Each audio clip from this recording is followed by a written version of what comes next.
देखो बच्चों, तो अभी हम पढ़ेंगे कूलाम के नियम का सदिश निरूपण। ठीक है, तो मान लेते हैं दो बिंदु आवेश हैं बच्चों। एक बिंदु आवेश हमारा जो है ये Q1, ये मान लेते हैं एक बिंदु आवेश हमारा ये है, और दूसरा बिंदु आवेश हमारा ये है। ठीक है, एक बिंदु आवेश हमारा ये है, इसका नाम हमने दे दिया है Q1,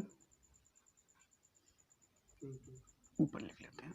ठीक है, ये हमारा Q1 है, ये दूसरा बिंदु आवेश जो है Q2 है। ठीक है, और दोनों बच्चों जो हैं ये प्लस के हैं, क्या के हैं?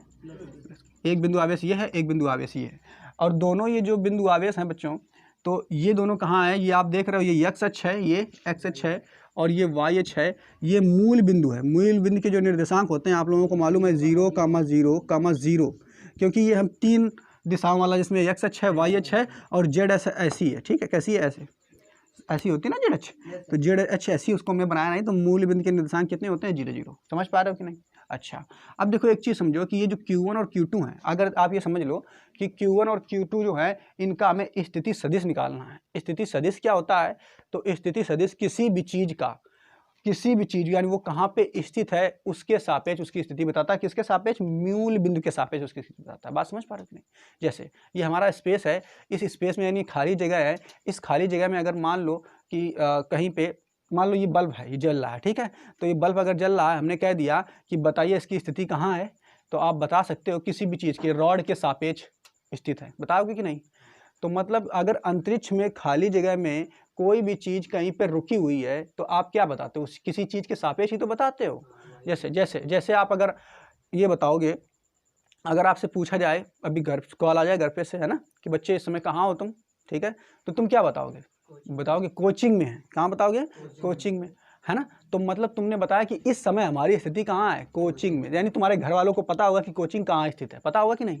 अगर उन्हें ये भी नहीं पता कोचिंग कहाँ स्थित, तो क्या बताओगे? मम्मी कोचिंग कहाँ कोचिंग है? तो बताओगे सिवली रोड पे। यानी उन्हें मालूम है, क्या मालूम है? कि सिवली रोड के आस पास जो है कोचिंग है। उन्हें सिवली रोड मालूम है, उनकी सिवली रोड की स्थिति पता है। बात समझ पा रहे हो नहीं? तो किसी भी चीज़ की जो स्थिति बताई जाती है वो किसी अन्य चीज़ के सापेक्ष बताई जाती है। सापेक्ष का मतलब होता है तुलना में। बात समझ पा रहे हो नहीं?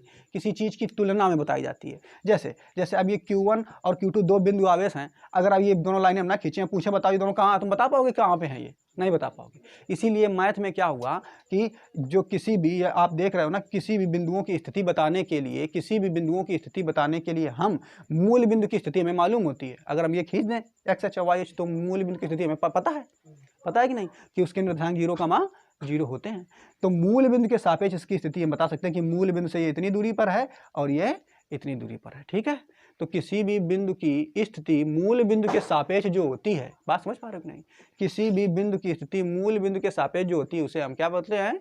स्थिति सदिश, उस बिंदु का। ठीक है, देखो अच्छा देखते हैं यहाँ पे। अब हम क्या करें यहाँ पे, देखो हम ये देख रहे हैं ये Q1 आवेश है, एक ये Q2 आवेश है, इन दोनों की स्थिति हम निकालेंगे मूल बिंदु के सापेक्ष। तो यहाँ से हमने किया क्या है, Q1 को हमने मूल बिंदु से मिला दिया। देखो Q1 को हमने क्या किया है? मूल बिंदु से मिला दिया, और Q2 को भी हम क्या करेंगे बच्चों? मूल बिंदु से मिला देंगे। अच्छा, मिलाने से देखोगे अगर बच्चों, तो हमने क्या बताया कि हम इसकी स्थिति और इसकी स्थिति जो है मूल बिंदु के सापेक्ष हम ज्ञात कर रहे हैं। तो मान लेते हैं यहाँ की जो दूरी है बच्चों, इन दोनों के बीच की जो दूरी है वो है r। कितनी है? r। ठीक, और r देखो किसके सापेक्ष, पहले किसकी दूरी है ये, पहले ये देखो किसकी है? Q1 की है ना। तो इसको हम ले लेंगे R1। किसके ले लेंगे? R1। Q1 की है तो उसको ले लेंगे R1। किसके सापेक्ष है? किसके सापेक्ष है? मूल बिंदु के सापेक्ष। इसलिए यहाँ पे 0 लिख सकते हो। क्या लिख सकते हो? 0। बात समझ पा रहे हो? अच्छा, जिसके सापेक्ष है उसको लिख दिया पीछे, मूल बिंदु के सापेक्ष है ना, तो पीछे लिख दिया। इधर देखो Q2 जो है, Q2 की स्थिति किसके सापेक्ष ले रहे हैं? मूल बिंदु के सापेक्ष, तो इसको लिख देंगे R2। क्या लिख देंगे बच्चों? R2। किसके सापेक्ष ले रहे हैं? तो मूल बिंदु के सापेक्ष, तो 0। तो वास्तव में जब बच्चों मूल बिंदु के सापेक्ष लिया आता है तो तुम ये 0 लिखो चाहे ना लिखो, तुम्हें पता चल जाएगा कि मूल बिंदु के सापेक्ष ही है। तो यहाँ पे हम लिख लेंगे, देखो इधर इस तरफ लिख लेते हैं कि जो हमारा R1 है, देखो इधर बच्चों R1 क्या है? R1। ठीक है, R1 केवल लिख दो या R10 लिख दो, जो आप समझो। ठीक, तो R1 जो है क्या लिखोगे? R1 लिखोगे Q1 का स्थिति सदिश मूल बिंदु के सापेक्ष।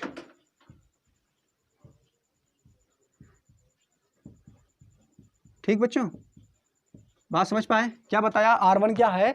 तो R1 जो है Q1 का स्थिति सदिश है, किसके सापेक्ष है? मूल बिंदु के सापेक्ष। फिर देखो R2 जो है ये क्या है? R2 जो है ये क्या है? तो बताओगे Q2 का, ये Q2 का स्थिति सदिश है, किसका है? Q2 का स्थिति सदिश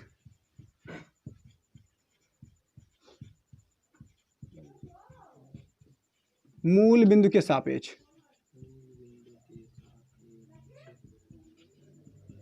अच्छा आगे देखो, यहाँ तक समझ में आया सबको? ठीक है कि ये जो आप देख लो इसको सीधा R1 ही कर दो, जीरो हटा दो, जीरो में समझाने के लिए बता दिया है। ठीक, तो देख लो यहाँ तक R1 क्या है? तो Q1 का स्थिति सदिश जो है, R1 क्या है? Q1 का स्थिति सदिश है। R2 क्या है? Q2 का स्थिति सदिश है। ठीक, किसके सापेक्ष है? तो मूल बिंदु के सापेक्ष।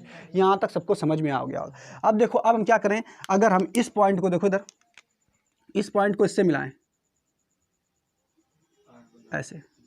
अब देखो, अगर वेक्टर हमने ऐसे कर दिया, ऐसे, यहाँ देखो वेक्टर हमने इस तरीके से कर दिया, तो यहाँ पे आप देखोगे, क्या देख रहे हो कि ये जो है, यहाँ पे देखो तीर इसको ऐसे मिलाएंगे, ये इस तरफ को तीर ऐसे था। ठीक, अब देखो तीर किधर को, इधर Q1 पर है, Q1 पर है ना। तो हम ये मान लेते हैं, देखो यहाँ पे समझो ये Q1 की ओर तीर है, और कहाँ से है? Q2 से। Q2 से Q1 की ओर है, समझना ध्यान से। तो हम ये जो दूरी मान लेते हैं, इसका स्थिति सदिश अगर निकालेंगे तो इसको हम मान लेते हैं R। किसका स्थिति सदिश? जिसकी ओर तीर होता है, जिसकी ओर तीर होता है उसका स्थिति सदिश होता है। तो किसकी ओर है? R1 का स्थिति सदिश है, किसके सापेक्ष है? ये 2 के सापेक्ष, 2 के सापेक्ष है ना। तो इसको नाम दे देंगे R12। क्या नाम दे देंगे बच्चों? R12। क्यों लिख दिया R12?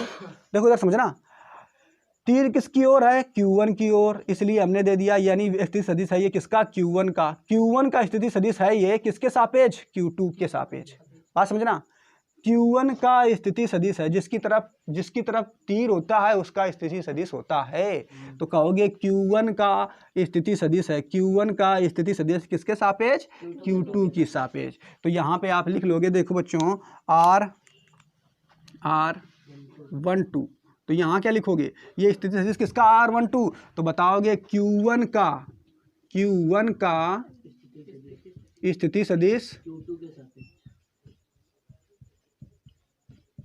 Q2 के सापेक्ष। किसके सापेक्ष बच्चों? Q2 के सापेक्ष। ठीक, अब इधर देखो, अब हम क्या कर रहे हैं दूसरे वाले में, देखो ध्यान समझते रहना बच्चों। दूसरे वाले में क्या कर रहे हैं, जो तीर बना रहे हैं वो इधर से इधर की ओर बना रहे हैं। देखो ऐसे, देख लो तीर किधर को बन रहा है, देखो इधर ध्यान से, Q1 से Q2 की ओर, Q1 से Q2 की ओर। तो Q1 से Q2 की ओर जो तीर बन रहा है, तो हम बताएंगे अब ये स्थिति सदिश जो होगा किसका होगा? किसका स्थिति सदिश होगा? 2 का, दूसरे वाले का। 2 और 1 किसके सापेक्ष? 1 के सापेक्ष। तो ये जो तीर दिखा रहा है, ये वाला जो तीर दिखा रहा है, तो तुम बताओगे R21 होगा। कौन होगा? R21, यानी Q2 का स्थिति सदिश कहोगे। इसे क्या कहोगे? Q2 का स्थिति सदिश किसके सापेक्ष? Q1 के सापेक्ष। तो R21 यहाँ पे लिखोगे बच्चों, R21। तो लिखोगे Q2 का स्थिति सदिश Q1 के सापेक्ष। यहाँ तक समझ पाए सभी लोग? अच्छा, अब देखो बच्चों, यहाँ पे सभी जो, चूंकि सब स्थिति सदिश हैं, है ना, तो यहाँ पे देख रहे हो ना स्थिति सदिश हैं, तो अगर यहाँ पर आपको समझ में आ गया होगा कि R21 जो है वो जिसकी तरफ तीर होता है उसका स्थिति सदिश होता है। ठीक, जिसकी तरफ होता है, यहाँ पे देखो किसकी तरफ है, ये वाला पहला तीर Q1 का। तो ये जो तुम्हारा स्थिति सदिश होगा किसका होगा? Q1 का स्थिति सदिश होगा, किसके सापेक्ष? Q2 के सापेक्ष। ठीक है, यहाँ पे तीर देखो किसकी तरफ है? Q2 की तरफ है। तो ये जो तुम्हारा स्थिति सदिश होगा किसका होगा? Q2 का होगा, किसके सापेक्ष? Q1 के सापेक्ष। बात समझ पाए यहाँ तक? ये दोनों जो आपको दिख रहे हैं, पहला वाला और दूसरा वाला, ये वाला कौन सा दिख रहा है? ये दोनों वेक्टर, ये दोनों जो वेक्टर आपको दिख रहे हैं। ठीक बच्चों, ये एक है आपका R12, एक है R21, एक है R12, एक है R21। तो इसके इनकी तुलना में 2 वेक्टर और होते हैं। कौन होते हैं? देखो इधर, ये होता है R कैप 1 2, और एक इसके तुलना में इसी के जैसा एक और वेक्टर हम लेंगे, वो R कैप 2 1। अब कह दो ये दो नई चीज़ें क्या हैं? तो देखो ये दोनों केवल जो है, ये दोनों वेक्टर जो आप देख रहे हो जिन पे कैप लग जाए, इनको बोलते हैं एकांक वेक्टर। क्या बोलते हैं बच्चों? एकांक वेक्टर। तो ये एकांक वेक्टर के तो इसका क्या काम है?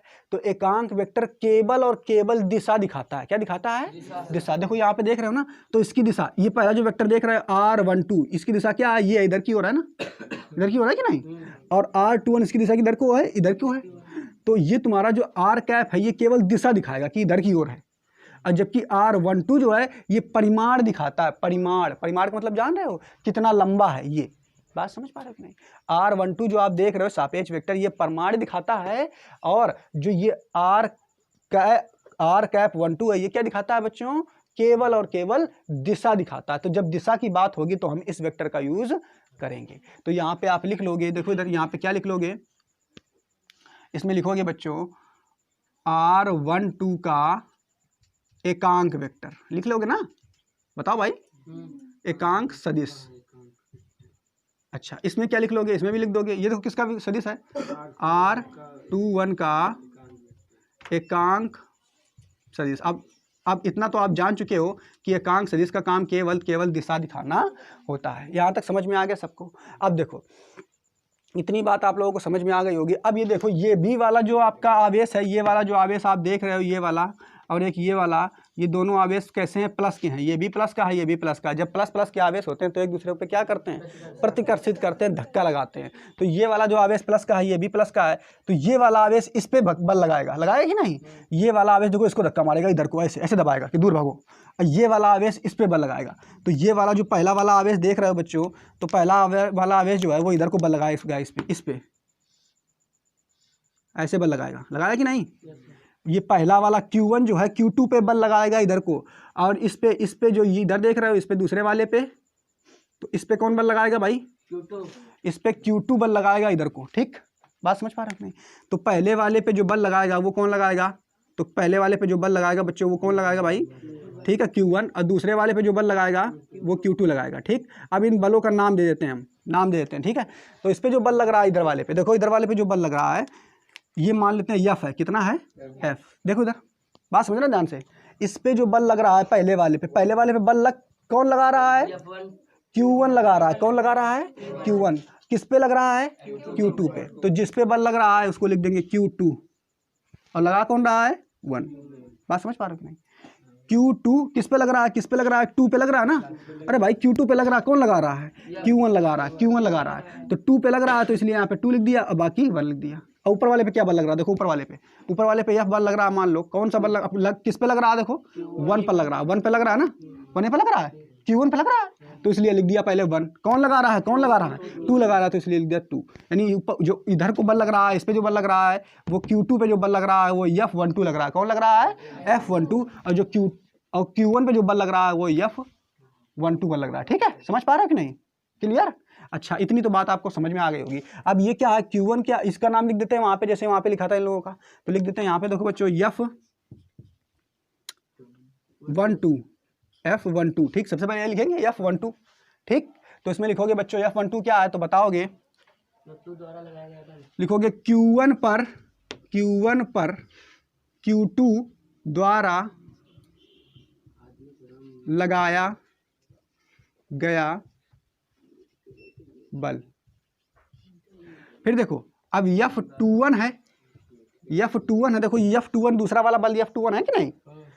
तो F21 है, तो मतलब अब F21 में मतलब क्या है? देखो Q2 पर लग रहा है ना, पहले 2 आया है, तो बताओगे Q2 पर Q1 द्वारा लगाया गया बल।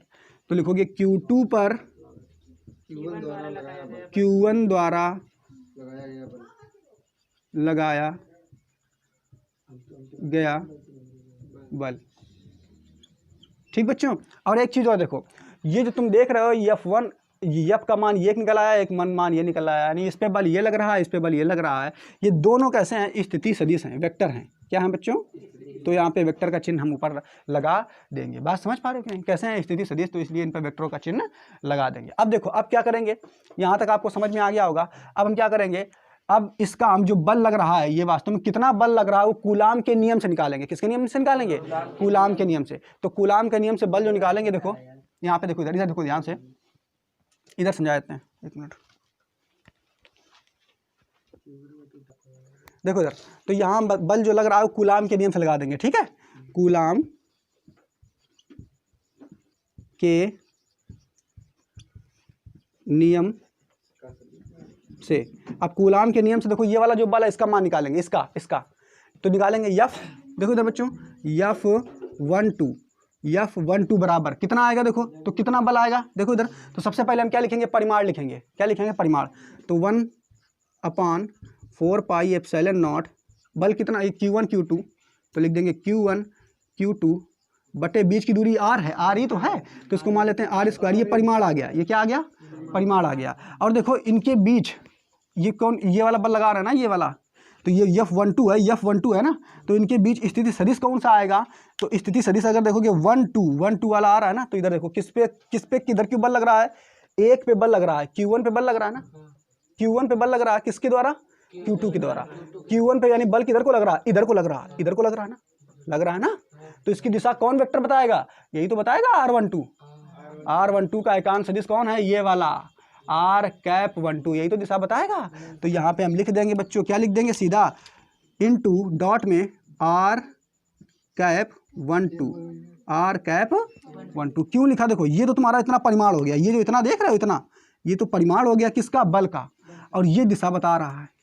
फिर से समझो क्या बताया, देखो दो कूलाम के नियम से हम बल निकालना है, कौन सा बल निकालना है, तो ये पहला वाला बल जो है, पहला वाला बल क्या है, Q1 पर लगने वाला बल किसके द्वारा, Q2 के द्वारा, यही तो है F12, Q1 पर लगने वाला बल किसके द्वारा, Q2 द्वारा, तो Q2 द्वारा निकालेंगे, कूलाम के नियम से निकालेंगे, तो कूलाम का नियम होता है 1/4 पाई एप्सिलॉन नॉट, ठीक है, Q1 एक का मान है Q1, इसका नाम है Q2 बटे बीच का परिमाण कितना है, बीच की दूरी कितनी है, तो r है, तो बटे r² हो जाएगा, ठीक।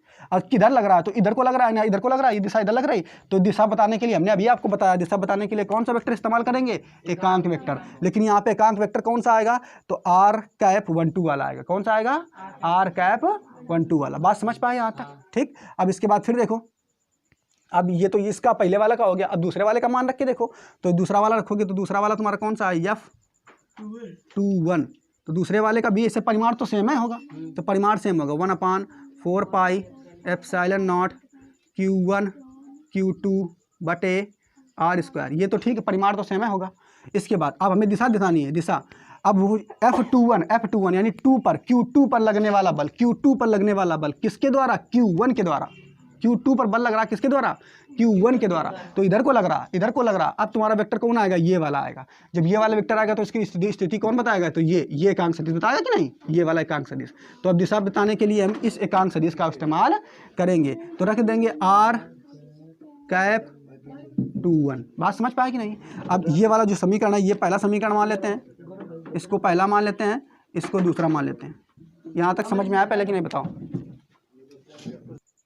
देखो बच्चों, तो यहाँ तक हम जो बल है उस बल को हम सदिश के रूप में लिख चुके हैं, है ना। अब हम देखेंगे जो आप ये एकांक वेक्टर देख रहे हो ना, R⁻12 और R⁻21, है ना, ये दोनों एक दूसरे के विपरीत हैं। देखो एक है इधर को, है ना, और एक है इधर को, यानी दोनों बराबर तो हैं लेकिन दोनों की दिशा बराबर नहीं है, दोनों की दिशा अलग है। तो एक को प्लस मानेंगे तो एक को माइनस। तो देखो इधर ऐसे लिख सकते हैं, क्या लिखेंगे, R⁻12 बराबर R⁻21। क्या ये सही है, गलत है ये, क्यों, दोनों बराबर तो हैं लेकिन दिशाएं अलग हैं। तो दिशा अलग है तो यहाँ इनके बीच में एक हमें माइनस लगाना पड़ेगा, यानी एक प्लस में है तो एक काय में होगा, माइनस में। यहाँ तक समझ पे आएगी, ठीक है। अब देखो, अब हमें यहाँ तक एक चीज़ समझ में आ गई बच्चों, वो ये चीज़ समझ में आ गई क्या, कि जहाँ कहीं भी R12 होगा, जहाँ कहीं भी R12 होगा उसकी जगह हम माइनस का R21 लिख सकते हैं। तो देखो यहाँ पे कहीं आपको दिख रहा है R12, ये दिख रहा है ना, या तो तुम ऐसा भी कर सकते हो, जहाँ कहीं भी R21 है वहाँ तुम माइनस का R12 लिख सकते हो ना। तो हम यहाँ से लिखेंगे, क्या लिखोगे, समीकरण 2 में या 1 में, जो आप चाहो, समीकरण 1 में लिख दो। समीकरण 1 में R⁻12 का मान रखने पर, रख दो भाई मान। तो जब मान रखोगे तो तुम्हारा क्या आएगा, देखो समीकरण किस में रखना है, 1 में रखना है। तो समीकरण 1 क्या है बच्चों, ये है समीकरण 1, लिख दोगे F12 बराबर 1/4 pi epsilon not Q1 Q2 बटे r²। और देखो हमें किसका मान रखना है, r12 की जगह। r12 की जगह तुम माइनस का r21 नहीं लिख सकते हो कैप में, लिख सकते हैं। तो वही लिख दिया हमने, क्या लिख दिया, माइनस का r21 लिख दिया ना। अब देखो अब क्या होगा, ये माइनस का जो चिन्ह है ये फालतू है, इसको बाहर निकाल लो। क्या करेंगे, इसको बाहर निकालेंगे तो ये आएगा -1/4πε0 Q1 Q2 बटे r²। और ये हो जाएगा तुम्हारा r21 कैप, हो जाएगा कि नहीं, कैप इधर बनाओ थोड़ा, ठीक। तो ये कैप हो जाएगा, क्लियर, समझ पाए। अब ये तुम्हारा क्या होगा, F12, ठीक। अब देखो इसको हम अगर ऐसे ब्रैकेट में बंद कर दें, ऐसे बंद कर दें, तो ये इतना जो समीकरण आपको दिख रहा है ये वाला, ये किसका दिख रहा है, देखो इधर देखोगे, इधर देखो, समीकरण 2 ही तो है ये, देखो 1/4πε0 Q1 Q2 बटे r² इंटू r²21 वही तो है। तो यानी इस पूरी की जगह हम F21 नहीं लिख सकते हैं, इस पूरे की जगह हम F21 लिख सकते हैं, क्योंकि दोनों आपस में बराबर है ना। तो हम इसकी जगह क्या लिख देंगे, F21, क्या लिख देंगे, F21। तो ये तुम्हारा हो जाएगा F21 और ये आ जाएगा, पहले से था ही F12 और ये माइनस का चिन्ह वैसा लगे रहेगा, लिखा रहेगा कि नहीं। तो यहाँ आप देख क्या रहे हो, यहाँ से आप देखोगे इन सब पे वेक्टर पे लगा दो, इस पे भी वेक्टर, इस पे भी वेक्टर, ये भी वेक्टर है, ये भी वेक्टर है, ठीक। तो यहाँ से आप देखोगे क्या कि ये तुम्हारा निष्कर्ष निकल के आ गया। क्या निष्कर्ष निकल के आ गया बच्चों, निष्कर्ष ये निकल के आ गया कि जो Q1 पर लगने वाला बल है और जो Q2 पे लगने वाला बल है, वो बल दोनों आपस में बराबर हैं, लेकिन एक दूसरे के विपरीत लग रहे हैं। माइनस का चिन्ह लगा हुआ है, यानी एक इधर को लगा रहा है तो एक उधर को लगा रहा है। देखो विपरीत तो एक को तीर इधर है, एक का तीर उधर है, दोनों एक दूसरे के विपरीत हैं। तो ये कह सकते हो कि दो बिंदु आवेशों के बीच जो बल लगता है वो बराबर लगता है। कैसा लगता है, बराबर लगता है, परंतु विपरीत लगता है, बराबर और विपरीत लगता है। और ये तुम्हारा सदिश निरूपण है इतना, ठीक है, समझ पाए। जहाँ पे ना समझ में आए तो पूछ लो फिर से।